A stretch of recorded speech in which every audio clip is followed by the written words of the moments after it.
Money isn't just numbers, it's emotion, psychology, and behavior. For most people, money is a source of stress, not freedom.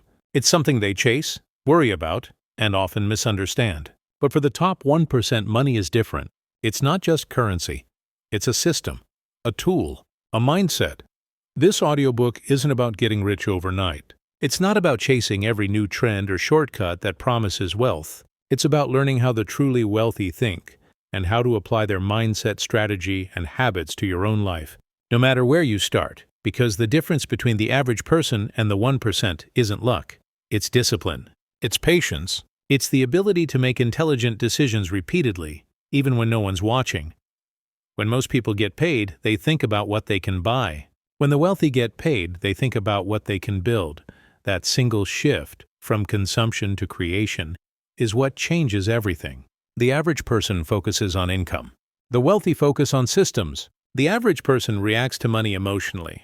The wealthy move with logic and structure. The average person sees money as the goal. The wealthy see it as the vehicle. This audiobook is about teaching you that vehicle.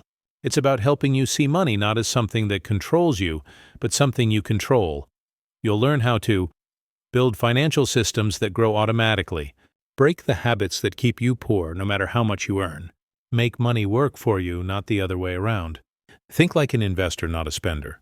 And most importantly, master the mindset of delayed gratification, the quiet superpower behind long-term wealth. If you've ever wondered why some people seem to move forward financially while others struggle year after year, the answer lies here in behavior. The top 1% don't make decisions based on emotion. They move with structure, clarity, and patience. They understand that consistency beats intensity. That building wealth is not about doing one big thing right. It's about doing small things right repeatedly for years. They treat their finances like a business. They track where every dollar goes. They respect the power of time and compound growth. They know that every financial decision, no matter how small, either moves them closer to freedom or further into dependency.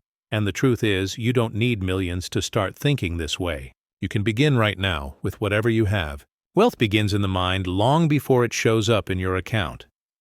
This audiobook will help you rebuild your relationship with money, not from a place of scarcity, but strategy. You'll understand how to manage, multiply, and protect what you earn. You'll learn why most people never escape financial struggle, and how to make sure you don't repeat their mistakes. You'll discover the habits of the 1%, how they save, spend, and invest with purpose, how they use discipline instead of emotion, how they see long-term when everyone else thinks short-term.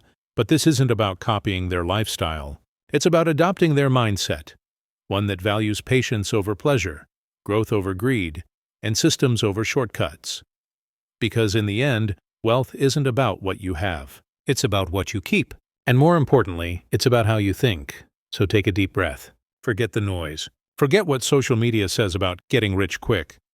The real game is quieter and much more powerful. In this audiobook, you'll learn to think like the 1%. You'll learn how to treat money with intention, strategy, and confidence. And you'll realize that managing your money isn't about how much you make. It's about how wisely you move. Welcome to How to Manage Your Money Like the 1%. This is Bookwise Audio. Let's begin. Chapter 1. The Mindset of the 1%. Before you can manage money like the 1%, you have to think like them. Because wealth doesn't start in your wallet. It starts in your mind. Every financial decision you make is a reflection of your beliefs about money, what it means to you, what it represents, and how you believe it should be used. For most people, money is emotional. It's a measure of self-worth, a symbol of success or failure, a thing that determines their confidence, their relationships, and their happiness. But the 1% see it differently. They see money as a tool, not an identity. They separate emotion from decision. They understand that money is not a mirror, it's a multiplier. It amplifies who you already are. If you're disciplined, it gives you power. If you're careless, it exposes weakness. That's why everything begins with mindset. Because if you don't master your thinking, no strategy will ever stick. The 1% operate from a foundation of control. They don't let fear drive them, and they don't chase pleasure just because it's available. They operate with patience, a word that most people overlook but few ever master. Patience is the invisible skill that separates the rich from the restless. While the average person looks for the next big thing, the 1% stay consistent with proven systems. They know that success in money isn't about luck, it's about leverage. And leverage takes time. They aren't reacting to every headline, every new stock, every new crypto trend. They move slowly, deliberately, intentionally. They let others chase excitement while they chase certainty. Because they understand, excitement fades, but results compound. Another defining trait of the 1% is delayed gratification. They are willing to be uncomfortable now so they can live with freedom later. The average person spends their money to feel better. The 1% invests their money to be better. That's not a small difference. It's everything. When most people receive a paycheck, they see opportunity to spend. A new gadget, a new outfit, a weekend trip. But the wealthy see a choice: invest or consume. They know that every dollar you spend today is a future dollar you'll never have working for you. The 1% treat every expense as a question. Will this move me closer to freedom or further from it? And if the answer doesn't serve the long-term vision, they don't buy it, no matter how tempting it feels. That's not deprivation, that's direction, but the biggest mental shift of all is taking responsibility. The 1% never blame the economy, their job, or other people for their situation. They take full ownership of their financial results, good or bad, because they understand one thing: if you don't own your decisions, you can't change your direction. Blame is emotional relief, but it's also financial poison. Every time you blame, you hand over your power. You convince yourself that you're a victim of circumstance instead of a creator of outcome. The wealthy refuse that mindset. They ask, what can I control? What can I learn? What can I do better next time? That's why even when they lose, they gain. They gain perspective, wisdom, and clarity. They see mistakes as tuition, not tragedy. They pay attention to the lesson and move on stronger. Another truth about the 1%: they think in systems, not moments. The average person tries to fix their money with one big move: a raise, a side hustle, a lucky trade. The 1% build systems that make those decisions automatic. They automate savings. They automate investing. They automate discipline. Because they know that success isn't built from emotion. It's built from structure. They remove decision fatigue by designing routines that make wealth the default outcome. They don't rely on willpower. They rely on systems that protect them from their own impulses. And finally, the 1% understand this. Money rewards clarity. They know exactly where their money goes, exactly what they're working toward, and exactly how much time they have to get there. Most people avoid looking at their finances because it makes them anxious. But the 1% face the numbers head-on, because numbers tell the truth. And only when you know the truth can you make a real change. They don't just set goals like, I want to be rich. They define them. I want $500,000 in assets by 35. I want my money to earn more than I do by 40. I want to live off investments, not income. That's the difference between dreaming and planning. Dreams live in emotion. Plans live in execution. So if you want to manage your money like the 1%, start here, in your thoughts. Stop reacting. Start strategizing. Stop chasing outcome. Start building systems. Stop blaming luck. Start owning behavior. Because before wealth can live in your bank account, it has to live in your mindset. That's the real secret of the 1%. They didn't just earn more, they became more. Chapter 2. The Rules of Money. Money follows rules. Simple ones. But most people never learn them. They spend their lives reacting to money instead of understanding it, wondering why it always seems to slip away. The truth is, money doesn't care about emotion, luck, or effort. It responds to structure, discipline, and consistency, and the people who learn the rules early end up controlling their future instead of constantly chasing it. If you want to manage your money like the 1%, you have to start by respecting the rules that govern it. The first rule is simple. You must spend less than you earn, always. It sounds obvious, but it's the one rule most people break. They live for appearances, not security. They confuse looking successful with being successful. The 1% know that every dollar not spent is a soldier that can go to war for them. Each dollar saved is a future investment, a seed of freedom.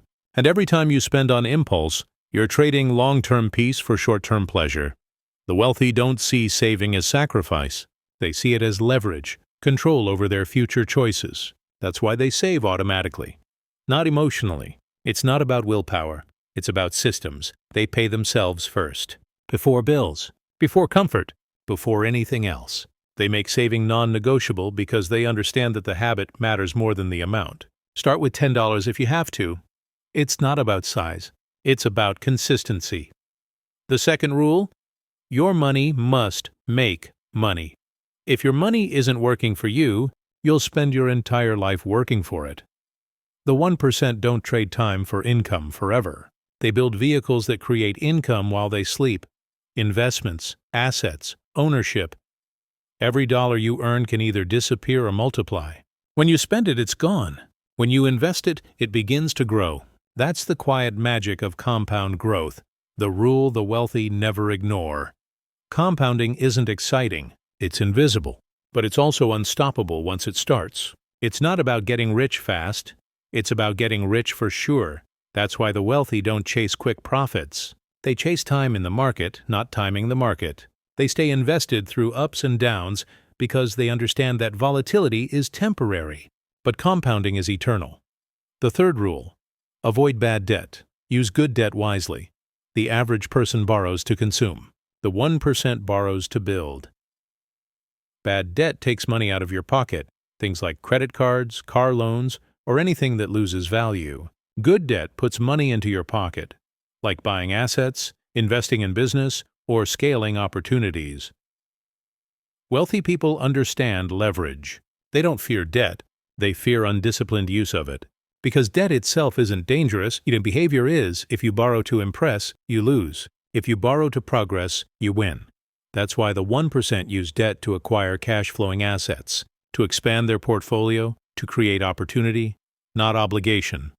The fourth rule: protect your money before you grow it. Building wealth is hard. Keeping it is harder. The 1% are obsessed with defense.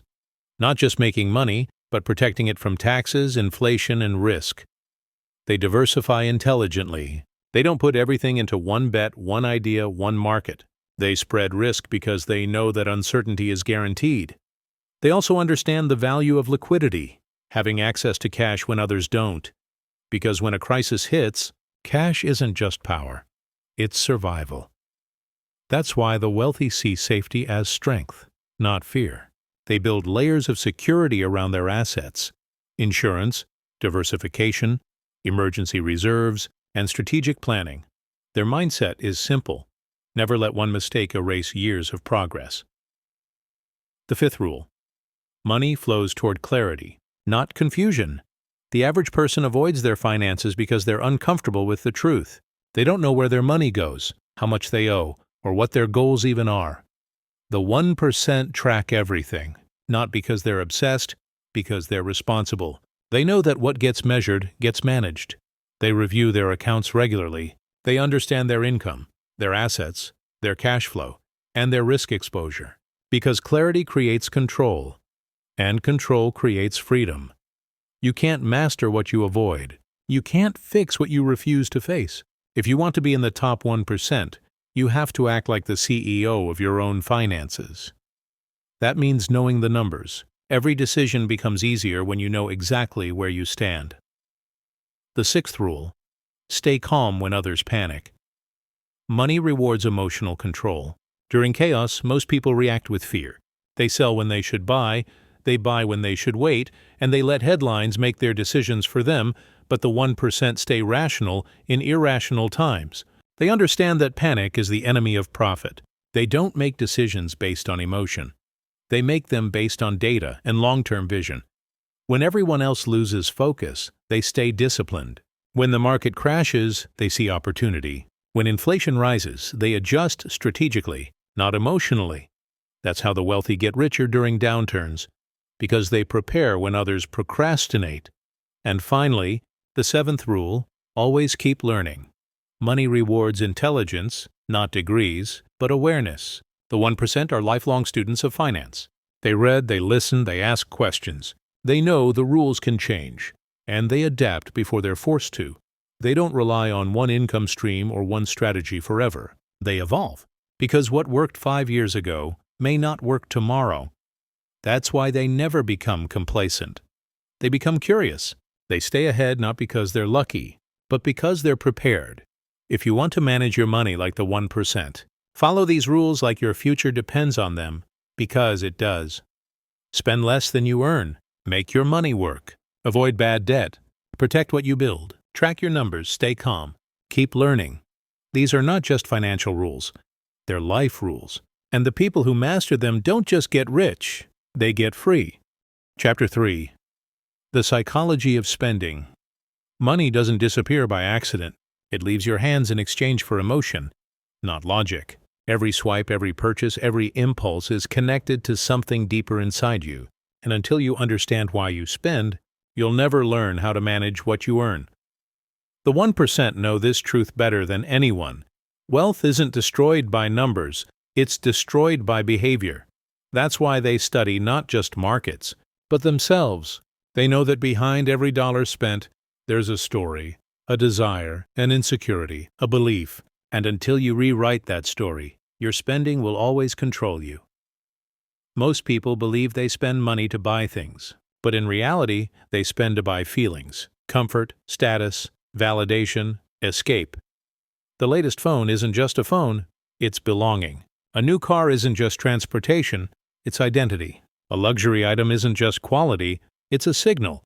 I matter. I'm doing okay. I'm someone. But the truth is, every time you spend to fill an emotional gap, you widen it. Because emotion-driven spending never satisfies the need. It feeds it. You can't spend your way into confidence, peace, or security.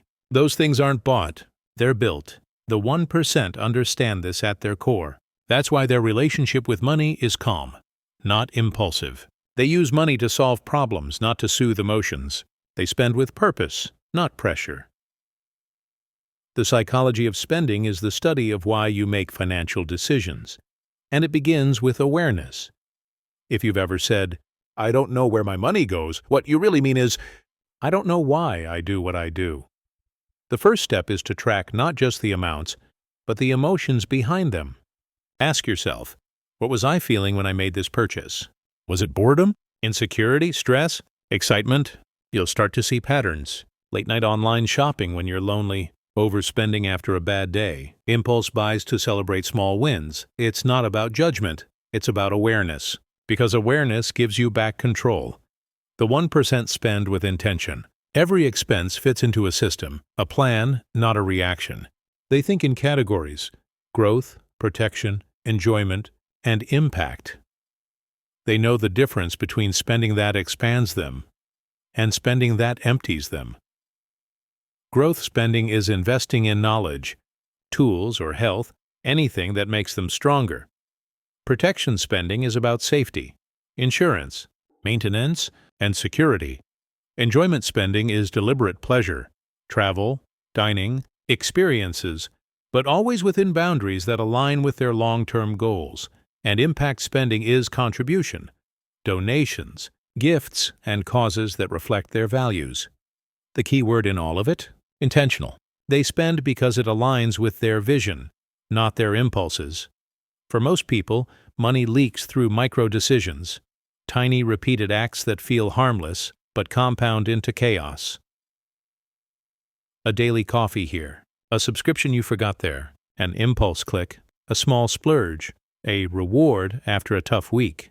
It doesn't feel like failure, it feels like life. But these small choices are the difference between financial growth and slow erosion. The 1% don't let small leaks sink big ships.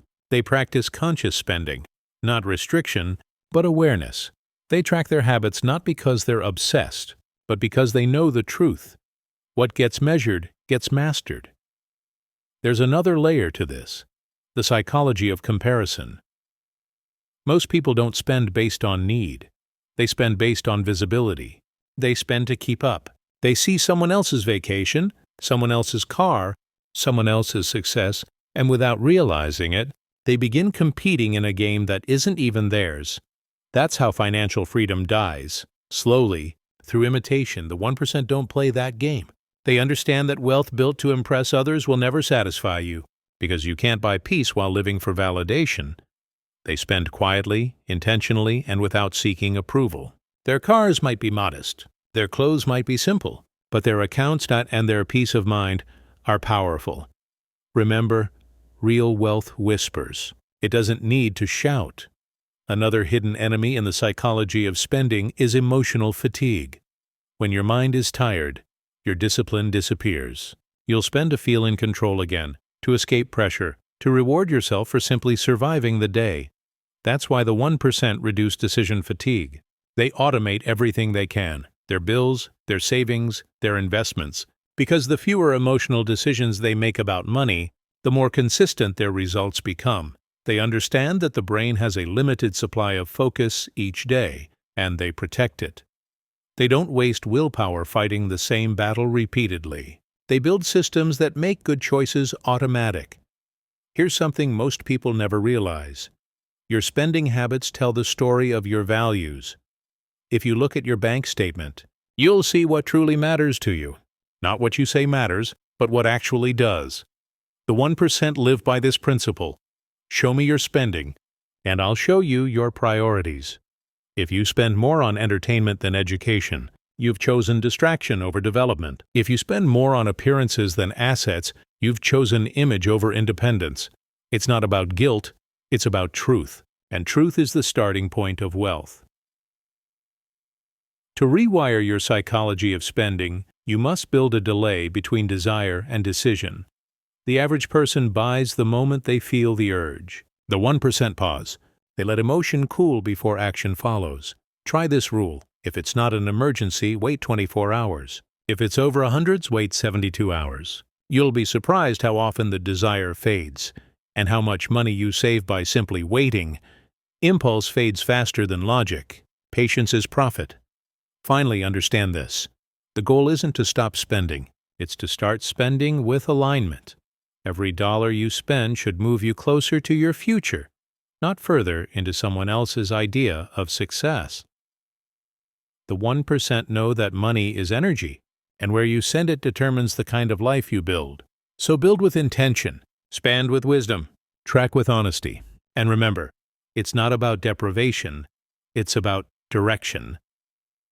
Because when your spending reflects your vision, you no longer lose money, you lead it. The psychology of spending is the invisible bridge between earning and keeping. It's what turns financial chaos into clarity. And the moment you master it, you stop being a consumer of wealth and start becoming its creator. Chapter 4. Building Wealth Systems. Money doesn't respond to emotion. It responds to systems. The 1% know that financial success isn't built from motivation, luck, or willpower. It's built from structure, routines, processes, and decisions that happen automatically, without depending on how you feel that day.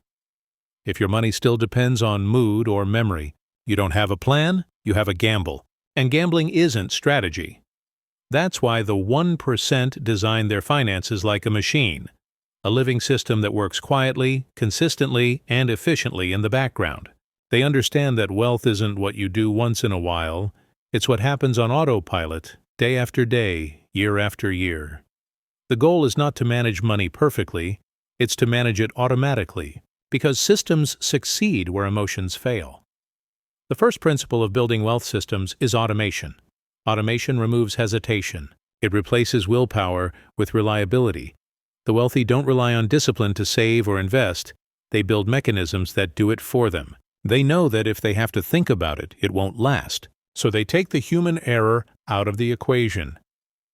Every time they earn money, it moves instantly into different accounts: savings, investments, taxes, and daily expenses, all divided with precision. It's not left to what's left at the end of the month, because they know nothing would be.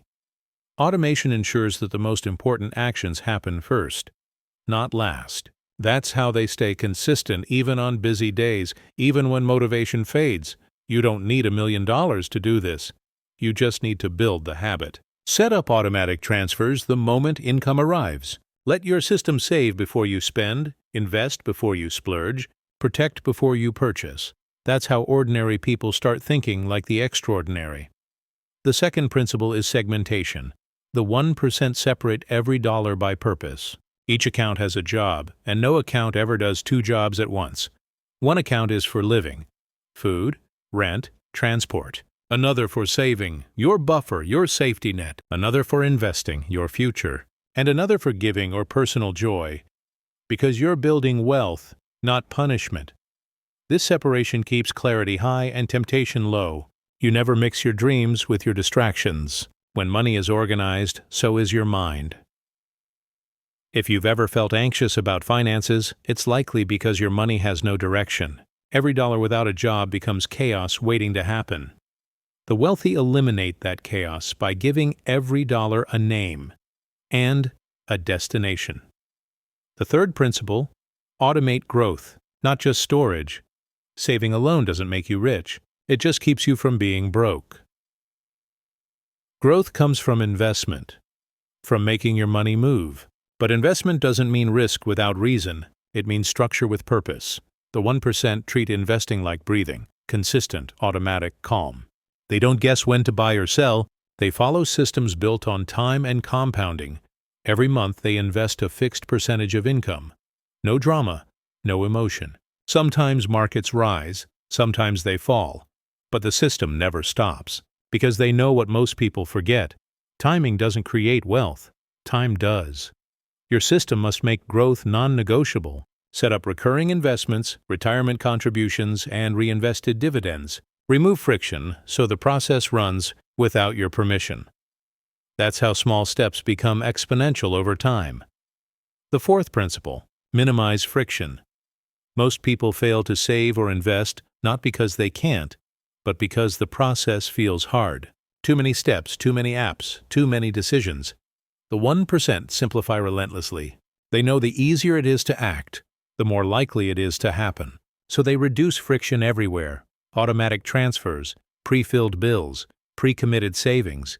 This isn't laziness. It's intelligence. They design their environment for success. The path of least resistance becomes the path of most progress. The fifth principle, audit and adjust. A system is only powerful if it evolves.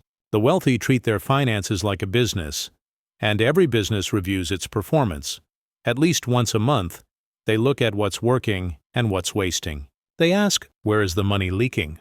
What can I optimize? Which accounts can earn more? Which habits need refinement? They make small adjustments consistently rather than big corrections in panic. This constant recalibration keeps the system alive, relevant, efficient, and precise. Because the financial world changes, inflation, taxes, opportunities, and so must your system. Stagnation is the enemy of sustainability. The sixth principle, separate logic from emotion. Your financial system is your protection from your worst impulses. It shields you from panic buying, emotional investing, and reckless spending. The 1% trust their systems even when their feelings disagree. When the market crashes, they don't sell. The system stays steady. When they feel the urge to splurge, the system slows them down. Their emotions fluctuate, but their process doesn't. That's why systems are stronger than moods. Your system is your discipline when you have none left. The seventh principle, let time do the heavy lifting. Every wealth system is built on patience. Because time is the silent partner of the rich. The 1% don't rush results. They don't expect miracles in months. They expect momentum over years. They plant systems early, nurture them quietly, and let compounding do what human effort cannot. This is how small, boring, consistent actions turn into extraordinary outcomes. Because when your system compounds over years, every dollar becomes a worker. And when you have hundreds, then thousands, of workers operating while you sleep, you stop working for money, and money starts working for you. The eighth principle, make your system serve your purpose. Money alone isn't success. Alignment is. The 1% don't build systems just to get rich. They build them to create freedom, time to think, move, rest, and create. They use systems to separate their life from their labor. Because when your financial machine runs smoothly, you gain something far more valuable than profit. peace, freedom from stress, freedom from panic, freedom from having to start over every month. That's the real luxury, not gold watches or cars, but clarity. The clarity that comes from knowing your life is structured for growth even when you're not watching. Building wealth systems is not about complexity. It's about consistency. It's not about having more. It's about managing what you have better. Automation, segmentation, growth, simplicity, and discipline. These are your pillars. If you build them, wealth becomes inevitable because systems don't rely on willpower. They don't care if you're tired, distracted, or uncertain. They just keep working. And that's the ultimate truth of the 1%. They don't win because they're smarter or luckier. They win because they've built systems that never sleep. Chapter 5. The Power of Saving and Investing. If you want to understand how the wealthy build their empires, you only need to understand two words: saving and investing. They're simple concepts, yet most people spend their entire lives avoiding both. Some say they'll start saving when they make more. Some say they'll invest when it feels safer. But that day never comes, because money doesn't respond to delay. It responds to discipline. The 1% know that wealth isn't created by what you earn. It's created by what you keep, and how you grow what you keep. They treat saving and investing not as options, but as obligations, non-negotiable, sacred habits that happen no matter what, because saving is how you build stability, and investing is how you build freedom. Together, they form the foundation of every financial empire ever built. Let's begin with saving. Saving isn't about hoarding, it's about control. It's the first act of financial power. The moment you decide that not every dollar deserves to leave your pocket. The 1% save for 3 reasons: security, opportunity, and peace. Security because life is unpredictable. They know the emergency fund isn't optional, it's armor. They build reserves to handle chaos, so they never have to panic when the unexpected happens. Because the wealthy don't respond to crises emotionally, they respond financially. Opportunity because cash is freedom. When the market dips, when an investment appears, when someone needs quick capital, they can move while others freeze. Their savings become leverage, their liquidity becomes advantage, and peace because savings give you something that money alone can't buy: the ability to sleep without fear. That quiet confidence of knowing that you're safe, secure, and in control.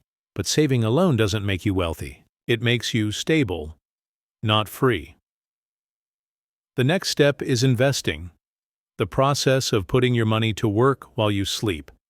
The 1% understand that time and compounding are more powerful than any salary. They know that the earlier you begin, the less you need to risk, and the longer your money has to multiply quietly in the background. Every dollar invested today becomes a worker for tomorrow. Each one goes out into the world, earns, multiplies, and returns with more. That's why the wealthy don't view investing as optional. They view it as the engine of wealth. Here's a secret most people never realize. The wealthy don't invest to get rich. They invest to stay rich. They don't chase trends or gamble on hype. They don't let emotions dictate strategy. They move with calm precision, guided by time-tested principles, not tick-tock predictions. They diversify, spreading risk across stocks, real estate, businesses, and bonds. They allocate resources so no single loss can destroy them. They focus on consistent compounding, not instant payoff. They know that the game of investing isn't about excitement. It's about endurance. And the longer you stay in the game, the greater your reward becomes. Because compound growth is like gravity, silent, invisible, but relentless. It doesn't look powerful at first, but give it years, and it becomes unstoppable. The 1% have a rule: make your money earn before you do. Every dollar they own is a soldier on the battlefield, and every soldier has a mission. Some guard, savings, some attack, investing, some build, assets, but none are allowed to sit idle. They deploy their money strategically into systems that grow over time.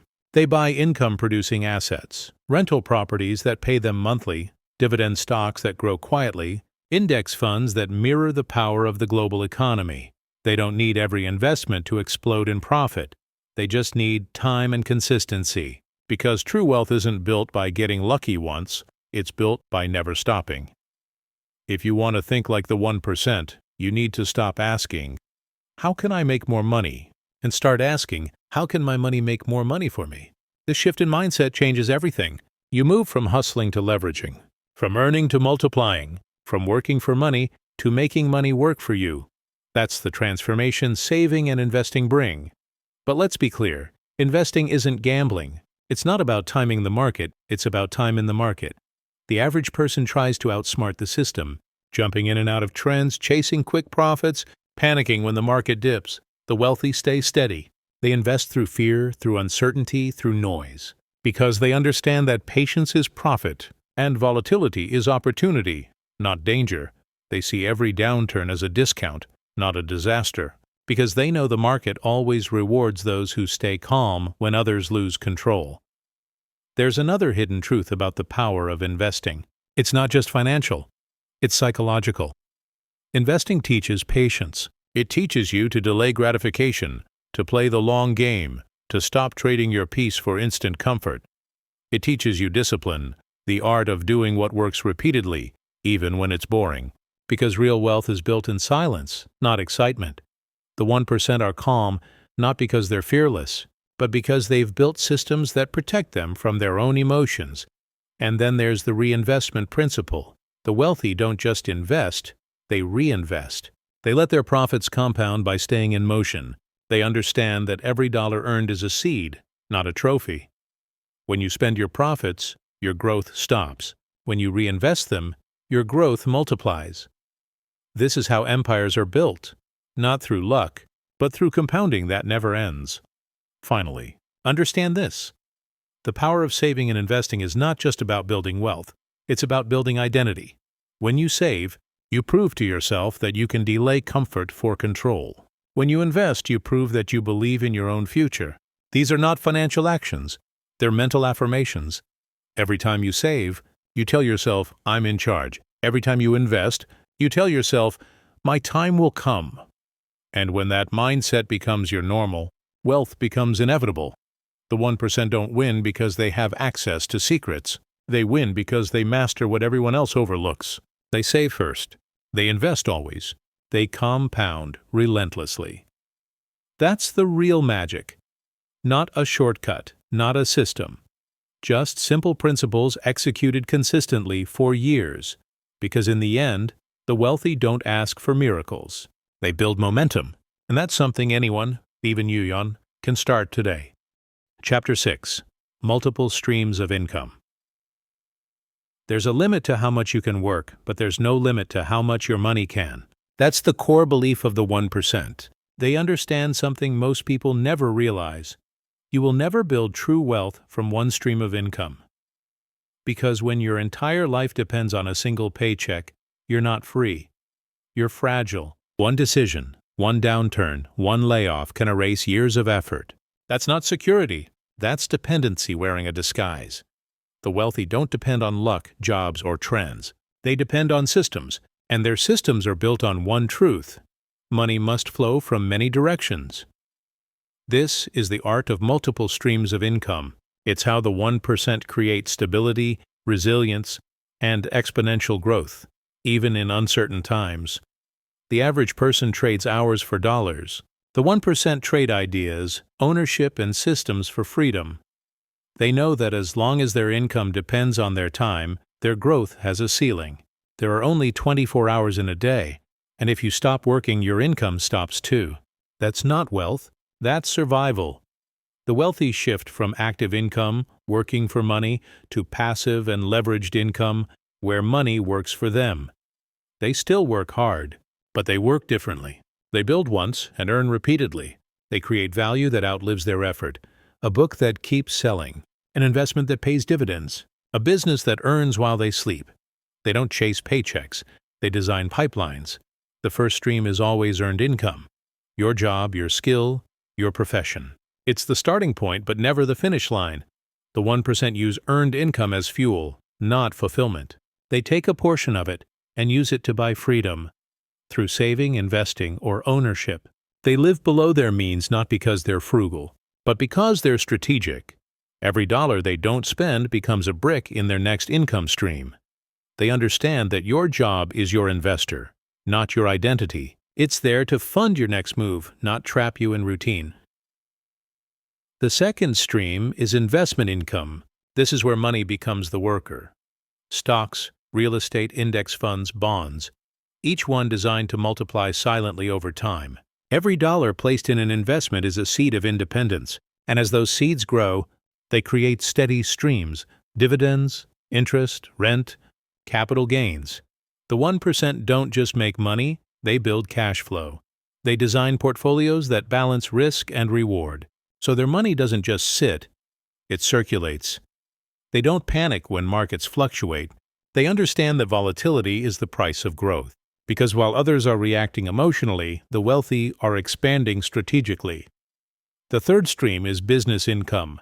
The wealthy understand that ownership is power. They know that no one becomes financially free by renting their time forever. They either build businesses or invest in them. They understand the leverage of scale, that one business can serve thousands while you sleep. It could start small, a side project, a digital product, an online store, a consulting service. It's not about size, it's about systems, because business income isn't about being the boss. It's about building a machine that earns without constant effort. The 1% focus on creating value that solves problems, and they let time and technology multiply that value. That's how they expand, not by working harder, but by working wider. The fourth stream is royalty or intellectual income. This is income from ideas, from knowledge that continues to produce value. Books, courses, designs, music, patents, content, all of these are assets when done with purpose. It's the beauty of the digital age. You can turn your thoughts into property and your expertise into income. The wealthy understand that the mind is the most powerful factory on earth, and it costs nothing to start producing. When you create something once, and it pays you forever, you begin to understand the true meaning of leverage. The fifth stream is real estate income. The 1% have always loved real estate for one reason. It's the perfect blend of income and appreciation. It pays you monthly and grows quietly in value. It's tangible, reliable, and scalable. It's one of the few assets that can both generate cash flow and hedge against inflation. They buy smart, hold long, and let time do the work. They understand that patience in real estate is power. Every property becomes a silent employee, sending rent, building equity, and creating wealth behind the scenes. Real estate may not make you rich overnight, but it will make you rich inevitably. The sixth stream is digital income. The world has changed. Attention is the new currency, and information is the new asset. The 1% adapt.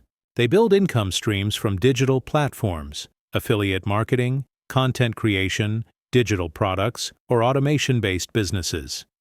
They use the internet not for entertainment, but for expansion, because digital systems don't sleep, and they don't need permission. When you create online value that solves a problem, you tap into global scalability that traditional jobs could never match. That's why the modern 1% aren't just investors and they're creators. The seventh stream is interest or lending income. The wealthy understand the power of being the lender, not the borrower. They invest in debt instruments, bonds, treasury bills, peer-to-peer loans, private lending, earning steady returns while protecting their capital. Their money earns even in silence. They understand that when you lend intelligently, your wealth compounds without exposure to the chaos of markets. It's quiet, consistent, and reliable, exactly how the 1% prefer it. Building multiple streams of income isn't about greed, it's about resilience. When one stream slows, another flows. When markets fall, rent still arrives. When business dips, dividends still pay. The goal is never to chase every opportunity. It's to build balance. You don't need 10 streams. You need 2 or 3 that grow with structure and purpose. Because true financial strength comes not from excess, but from stability. And here's the key. Each new stream begins with the same foundation: discipline. You must master one stream before you start another. Too many people chase multiple incomes and end up with multiple distractions. The wealthy grow like a tree. One strong trunk first, then branches. They build one source until it's stable, then let it fund the next. That's how you grow wide without collapsing. Patience builds power. The 1% don't chase trends. They design networks of income that feed one another. Business profits funding investments, investments buying assets, assets paying dividends, and dividends reinvesting into new ventures. It's a loop, a self-sustaining ecosystem of money. That's the real difference between surviving and scaling. The poor earn, spend, repeat. The middle class earn, save, wait. The wealthy earn, reinvest, multiply. Remember this: financial freedom isn't about luck, it's about structure. If one income feeds you, 2 will protect you, and 3 will set you free. Because when money comes from multiple places, you no longer work for survival, you work for choice. And that's the point of wealth, not excess, but options. The power to choose how you spend your time, your energy, and your life. That's the freedom the 1% live by. And it starts not with millions, but with one new stream, built with intention and patience. Chapter 7. Protecting your wealth and future. Building wealth is one thing. Keeping it, that's the real test. Because once you've worked, saved, and invested to create financial momentum, you'll discover something the 1% already know. Making money is easy compared to protecting it. Wealth is fragile. It can be stolen by carelessness, destroyed by emotion, or eaten away quietly by inflation, taxes, and bad decisions. And that's why the truly wealthy spend as much time on defense as they do on offense. They build not only income streams, but shields. They understand that protecting wealth isn't about paranoia. It's about preparation. Protection is peace, and peace is priceless. The first principle of protection is preservation over pride. The average person wants to look rich. The 1% want to stay rich. They don't let ego lead their decisions.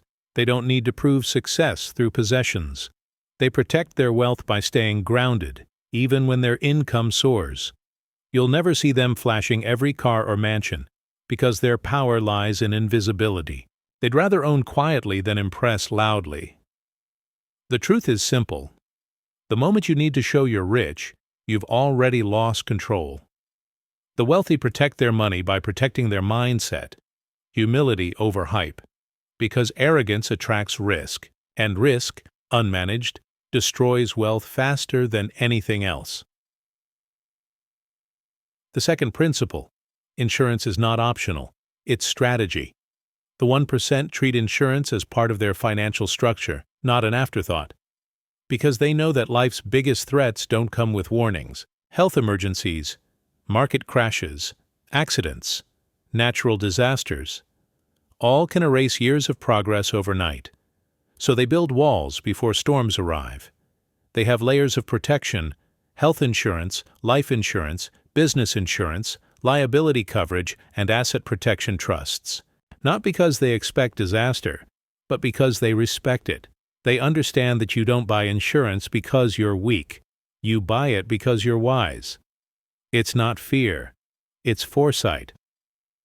The third principle: diversify your defense. Most people think diversification means just having different investments. But the wealthy know it goes far beyond that.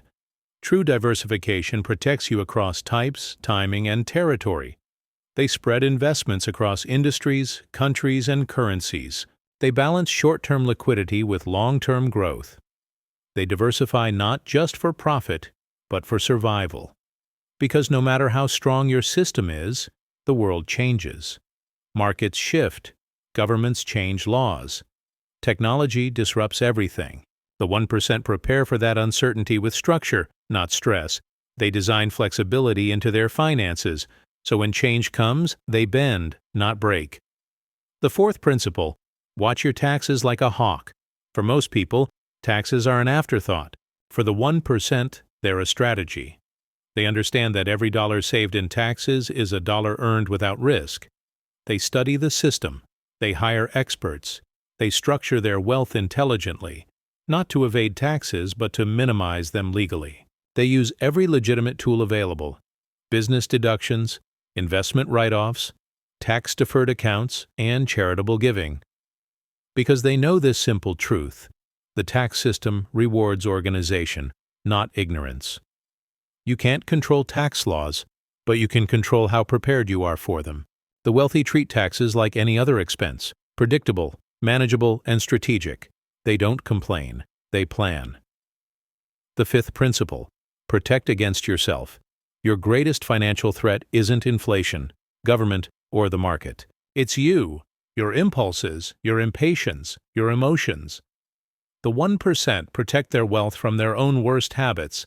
They build systems that limit emotional access to their money. Their investments are often difficult to touch. They lock funds in long-term accounts to prevent impulsive withdrawals. They automate transfers to reduce temptation. Why? Because they know self-sabotage is real. Every wealth collapse begins with one decision made in frustration, fear, or greed. They don't trust motivation. They trust structure. And structure protects them from themselves. The sixth principle: prepare for inflation and devaluation. We live in a world where your money is quietly losing value every year. Inflation eats away at your savings while you sleep. The 1% don't panic, they prepare.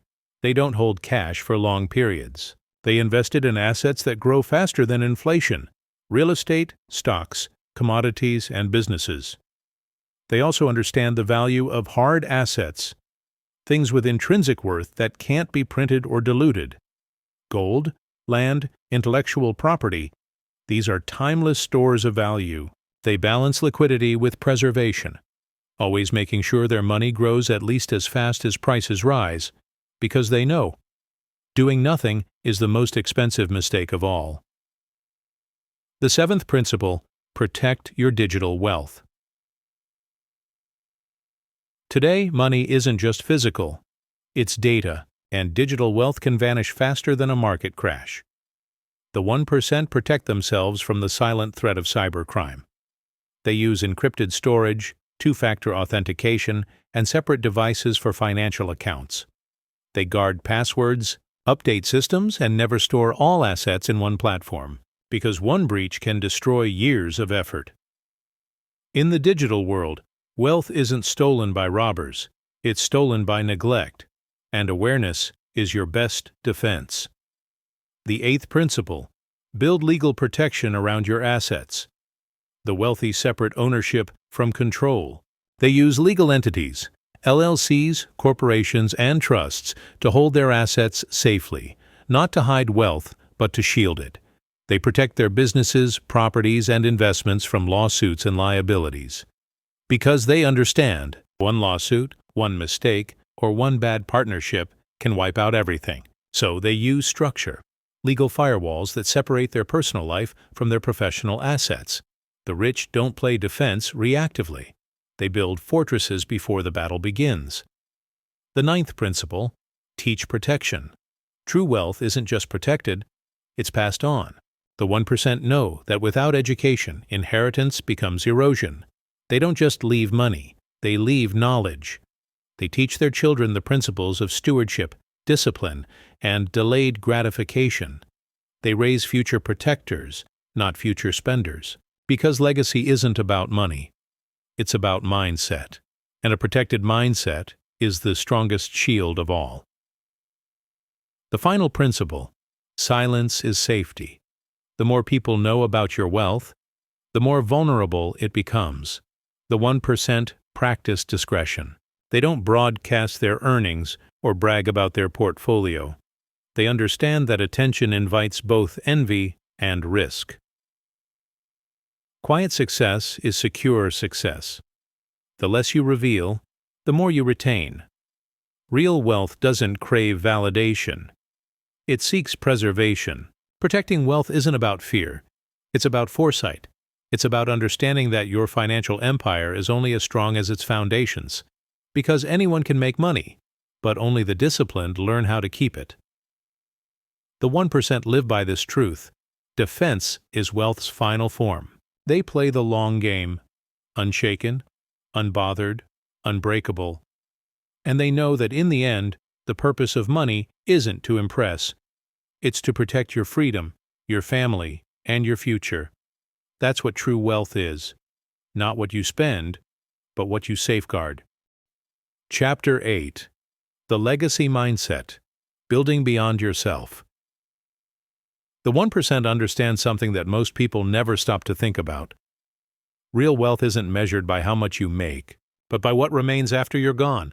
Money alone fades. What lasts are the systems, values, and mindsets you leave behind. That's why the truly wealthy don't just build fortunes, they build foundations. They think in decades, not days. They think in generations, not paychecks. They know their greatest success is not in what they own, but in what they transfer, and that transfer of wisdom, structure, and purpose is what we call legacy. Most people work for survival. Some work for success. But the 1%, they work for significance. They've already achieved the comfort, the freedom, the financial security. Now their focus shifts. How can I make what I've built outlive me? Legacy isn't about ego or fame. It's about impact. It's about ensuring that your life's work continues to do good, even when you're no longer here to manage it, because the greatest wealth you can leave behind isn't money, it's meaning, the first pillar of the legacy. Mindset is clarity of purpose. The wealthy are intentional with their wealth. They know exactly why they're building what they're building. They don't accumulate money for the sake of more. They accumulate it for the sake of direction. Some build legacies to secure their families for generations. Some build to contribute to causes that matter. Education, healthcare, innovation, the planet. Some build because they want their story to be proof that it's possible to rise from nothing and leave something behind that inspires others to do the same. The 1% live with the understanding that their money is a megaphone for their values, and that megaphone can either echo self-interest or serve humanity. The second pillar, teach before you transfer. Inheritance without education is a curse. It destroys faster than it blesses. That's why the 1% don't just leave money to their children. They leave instruction. They teach financial literacy early. They show their kids how to earn, how to save, how to invest, and how to give. They don't just provide wealth, they prepare them for it.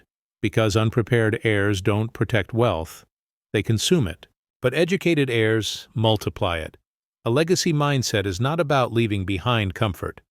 It's about leaving behind capability. The third pillar, systems over stories. The average person leaves memories. The 1% leave mechanisms. They understand that wealth fades when it depends on personality, but it endures when it depends on process. That's why they create systems that continue working automatically, trusts that distribute funds responsibly, foundations that fund causes with structure, and businesses designed to thrive without their constant presence. They don't build empires that die with them. They build ecosystems that outlive them, because wealth without structure is like water. Without a container, it spills, evaporates, and disappears. Systems protect your success from time itself. The fourth pillar, philanthropy with intention. The 1% know that giving isn't just generosity, it's growth. When you give strategically, you shape the world around you.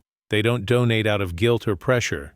They do it with precision, through charities, scholarships, impact funds, and mentorship programs that align with their purpose.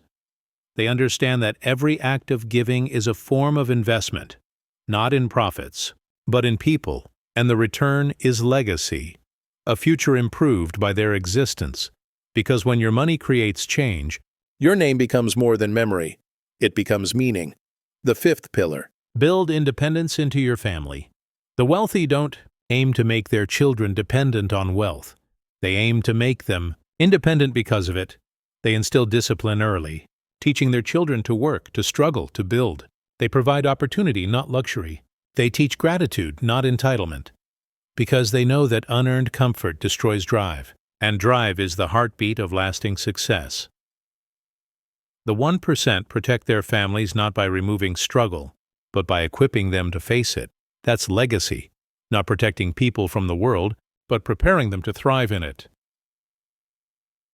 The sixth pillar, document everything. The 1% know that clarity creates continuity. They don't leave their financial futures to interpretation. They use wills, trusts, and legal frameworks that ensure their intentions are followed exactly. They work with experts to structure estates efficiently, minimizing taxes, preventing conflicts, and securing control across generations. Because the moment you leave something unclear, you leave behind confusion, and confusion destroys unity. Legacy requires documentation. Structure protects memory. The seventh pillar, reputation is wealth. Money fades, but reputation multiplies.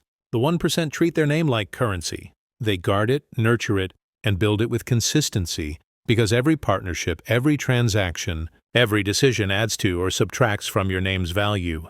And the truth is, your reputation will outlive your income. A respected name opens doors your money never could. It can secure opportunities for your children and preserve the story of who you were, not just what you owned. The wealthy understand that true legacy is moral wealth, integrity, generosity, and vision that echo long after the numbers fade. The eighth pillar, pass it forward, not just down.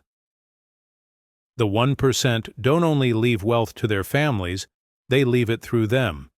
They teach their children to give, to mentor, to empower others, because legacy expands when it's shared. The goal isn't to create a dynasty of consumers, it's to create a lineage of creators. When your legacy empowers others beyond your family, it ceases to be inheritance, it becomes impact. And finally, the ninth pillar, your story matters. Every wealth journey begins with a reason, a story. The 1% never forget theirs.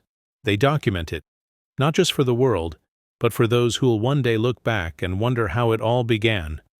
Because your story teaches more than your advice ever could. It shows future generations the power of persistence, sacrifice, and belief. The world doesn't need more rich people. It needs more examples. People who built something from nothing and used it to make everything around them better. That's legacy. And it doesn't start when you die. It starts the moment you choose to build beyond yourself. In the end, the 1% understand that life is short, but legacy is long. Money may fade, assets may change hands, but values, systems, and stories, those last forever. Because wealth that ends with you was never wealth. It was just accumulation. Legacy is wealth that begins with you and continues to serve others long after you're gone. That's what the 1% build, not just fortunes, but futures. Chapter 9. The Habits of Financial Freedom. Financial freedom doesn't arrive suddenly. It's built quietly, through habits that seem small on their own, but unstoppable together. The 1% don't wait for motivation. They don't chase luck. They live by systems of behavior that produce wealth automatically. These aren't tricks or shortcuts. They're disciplines, mental frameworks that rewire how you think, act, and decide about money. Because wealth isn't a destination. It's a daily practice. It's not what you do once that changes your life. It's what you repeat without fail. The wealthy have learned that freedom is never earned in one big move. It's earned through consistency, small, smart steps repeated over years. Let's uncover those habits, the invisible rituals that turn financial awareness into financial independence. The first habit of financial freedom. Track every dollar. The 1% know where their money goes. Every single cent. Because money you don't track is money you lose. The average person avoids their finances. They're afraid to look, afraid to confront the truth. But the wealthy? They face it daily. They review their accounts regularly, analyze spending patterns, and plan forward instead of backward. They treat their budget like a map, not a prison. A tool that gives them freedom, not limits. Because you can't direct money you don't understand. Tracking gives awareness. Awareness gives control. And control gives freedom. Every fortune begins with one honest habit, paying attention. The second habit, live on less than you make. It sounds simple, yet it's the rule most people never follow. The 1% understand that it's not about how much you earn, it's about how much you keep. They reject lifestyle inflation, that quiet trap that convinces you to spend more just because you earn more. Instead, they let their savings rise faster than their expenses. When they get a raise, they invest half and save half. When they earn a bonus, they build assets, not liabilities, because they know that wealth isn't built by spending on comfort. It's built by sacrificing convenience for growth, Living below your means isn't deprivation, it's direction. It means your money serves you, not the other way around. The third habit, pay yourself first. The wealthy don't save what's left over. They save before they spend. Every time they earn, a fixed percentage goes immediately to savings and investments. It's not negotiable. It's not based on mood. It's automatic. This habit alone separates the 1% from everyone else. Because while others try to manage leftovers, the wealthy build legacies. It doesn't matter how small you start, 5%, 10%, even 2%. What matters is repetition. Because each time you pay yourself first, you train your brain to prioritize the future over the present. That's not just saving. That's self-respect in action. The fourth habit, keep learning. Financial freedom requires constant education. The 1% read, study, and analyze, not because they have to, but because they want to. They learn about investing, markets, taxes, and systems. They understand that the more you know, the less you fear. Every hour spent learning compounds like money does. Small insights today become powerful decisions tomorrow. They also learn from mistakes, their own and others. Because they understand that failure isn't fatal if you treat it as tuition, ignorance is expensive, knowledge pays the highest dividends, so they make learning a lifelong investment. The fifth habit, think long-term. The 1% don't live for the weekend. They live for decades. They make decisions today with tomorrow in mind. When they invest, they don't ask, what can I gain next month? They ask, what will this decision mean 5 years from now? That patience is their superpower, because while others chase short-term thrills, the wealthy harvest long-term rewards. They delay gratification because they understand that time is the most powerful multiplier in finance. They're not addicted to urgency. They're addicted to endurance. Wealth is built not by intensity, but by duration. The sixth habit, review and refine. The 1% never set and forget. They treat their finances like a living system, something that must evolve as life changes. Every month they review income, expenses, investments, and goals. They adjust, rebalance, and optimize. They don't guess, they measure. This habit keeps them agile. They don't let small mistakes snowball into big setbacks. They correct early, often, and calmly. Money moves, markets shift, life happens, and the wealthy move with it. Because financial freedom isn't about perfection. It's about awareness in motion. The seventh habit, stay calm under pressure. The average person makes emotional financial decisions. The 1% don't. They've trained themselves to pause before reacting, to think logically when others panic. They don't buy when excited or sell when scared. They don't chase headlines or rumors. Instead, they breathe. They step back. They look at the bigger picture. Because emotion is the enemy of profit, and calmness is the ultimate advantage. That's how they survive every downturn, by staying patient while others self-destruct. The eighth habit, surround yourself with the right people. Money doesn't grow in isolation.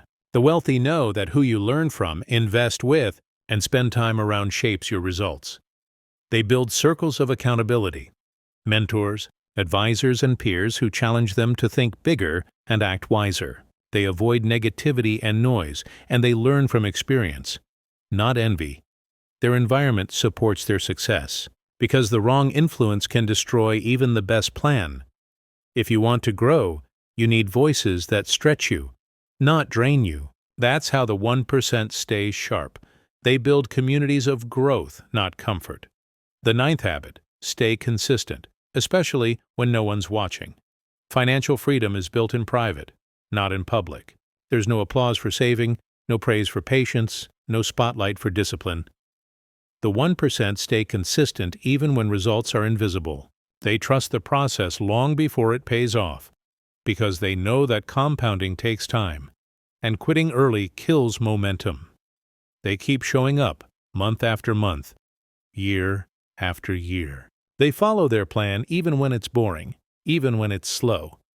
And one day, the results look sudden to everyone else. But they know nothing about it was sudden. It was discipline disguised as destiny. The 10th habit, gratitude and generosity. Financial freedom without gratitude becomes greed. The 1% never forget where they started, and they never stop giving back. They understand that money amplifies who you are, so they use it to multiply goodness, purpose, and peace. They give not to show off, but to stay grounded. Because generosity keeps you connected to what really matters: people, not possessions. And gratitude protects you from the emptiness that comes when success outpaces meaning. Wealth isn't just about accumulation, it's about appreciation. The wealthiest people in the world are rich because they remember. The habits of financial freedom are not glamorous. They're quiet, repetitive, and often unseen. But that's their power. Tracking, saving, learning, planning. Small, steady steps, done every day without fail.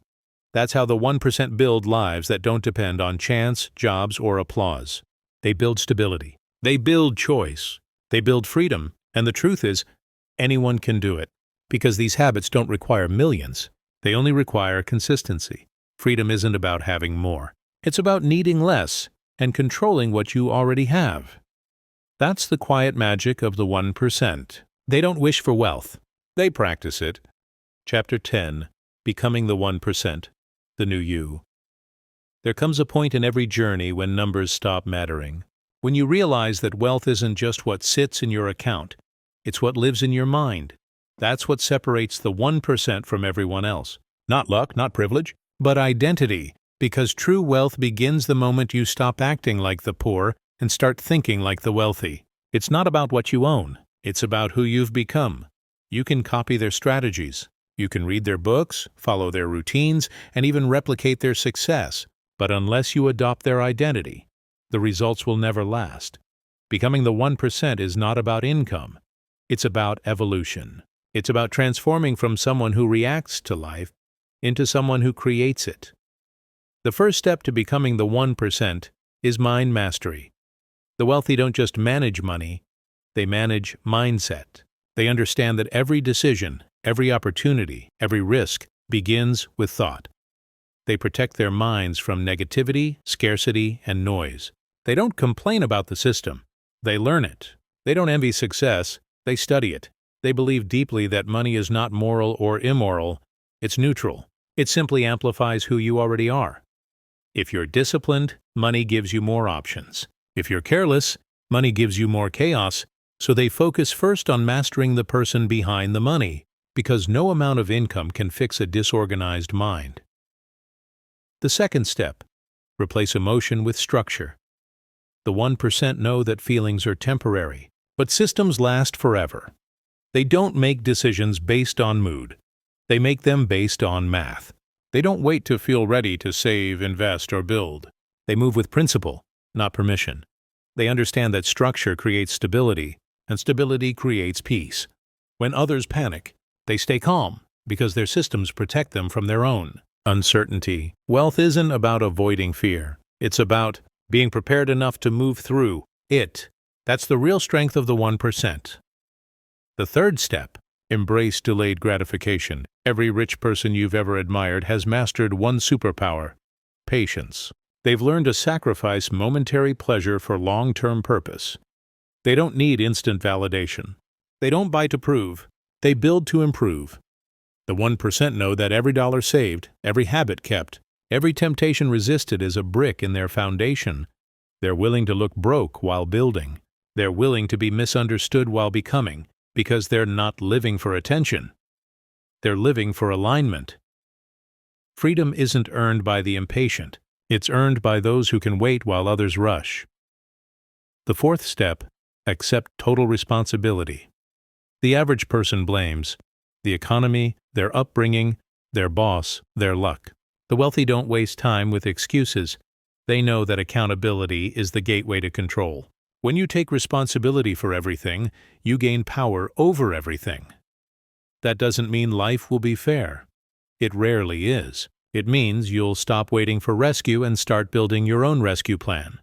The 1% don't hope for better circumstances. They create them. They live by this mindset: if it's to be, it's up to me. That's not arrogance. That's ownership. And ownership is where all wealth begins. The fifth step: protect your focus. Your attention is your most valuable asset. Where it goes, your energy and your money follow.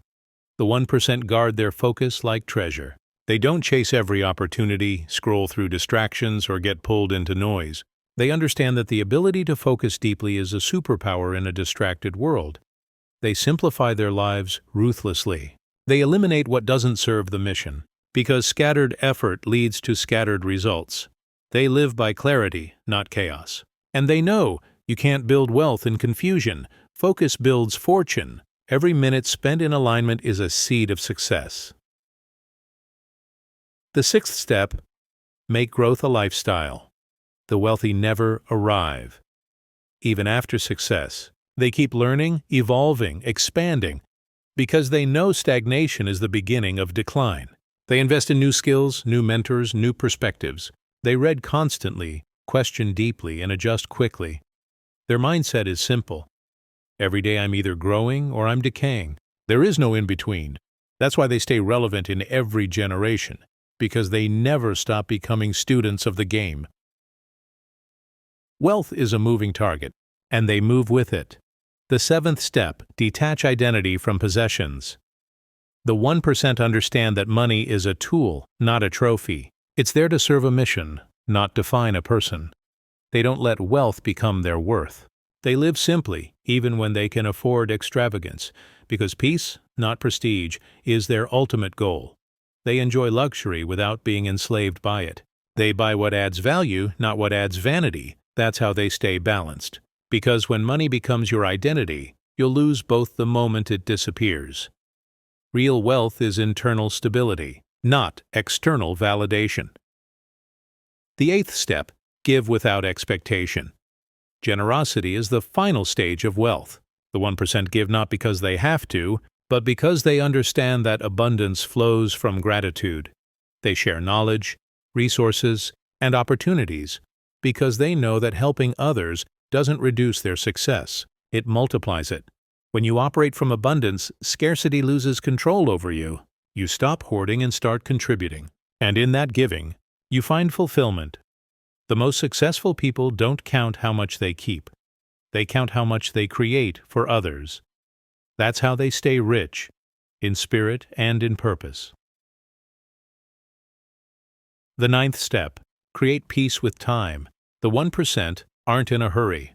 They've learned that wealth isn't about racing, it's about rhythm. They trust compounding, patience, and process. They understand that time is their greatest ally, and the greatest enemy of those who rush. They plan decades ahead. They don't panic in seasons of delay. Because they know and growth happens quietly, and progress is rarely visible while it's happening. When you make peace with time, you make peace with life. And the final step, embody wealth. Becoming the 1% isn't about reaching a number. It's about reaching a new version of yourself. Someone calm, confident, and in control. Someone who doesn't chase, because what's meant for them flows naturally through preparation. When you embody wealth, it stops being something you pursue. It becomes something you attract. You live intentionally. You spend consciously. You move with quiet power. You no longer measure success by possessions, but by peace. Becoming the 1% isn't a goal.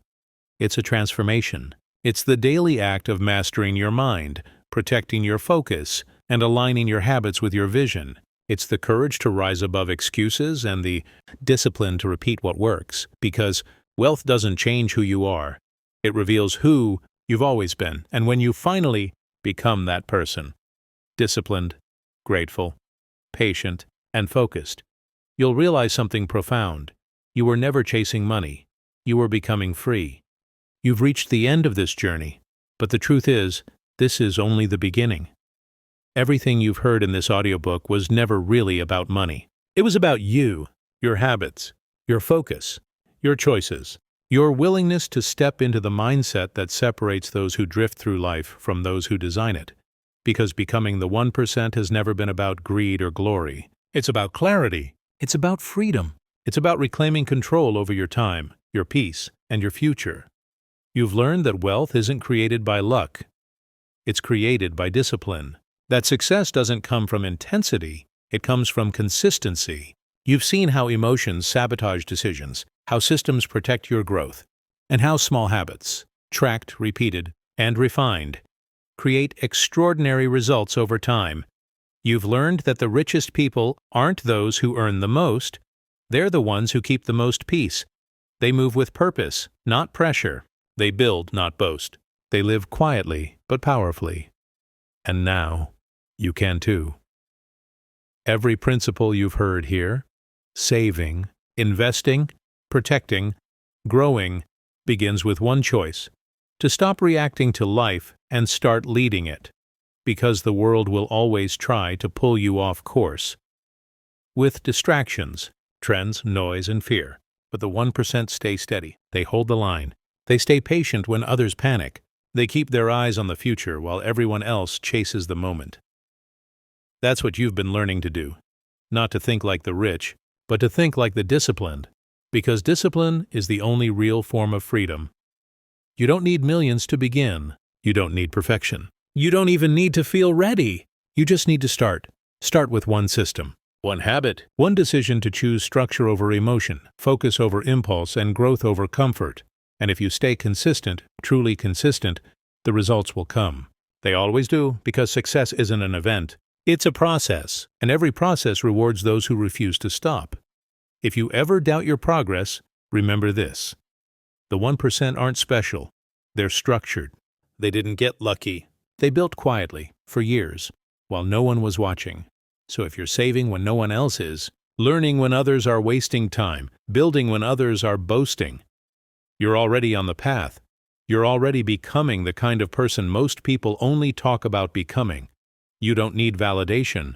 You don't need applause. You don't even need everyone to understand what you're doing.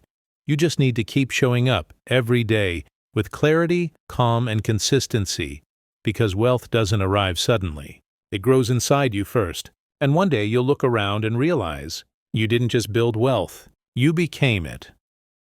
Thank you for listening to How to Manage Your Money, Like the 1%.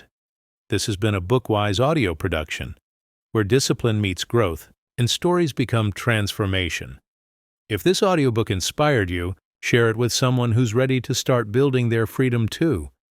And remember, the journey to wealth doesn't begin with money. It begins with a decision, the decision to become the edge, because you are the system now. You are the strategy. You are the 1%. Stay disciplined, stay patient, and stay free.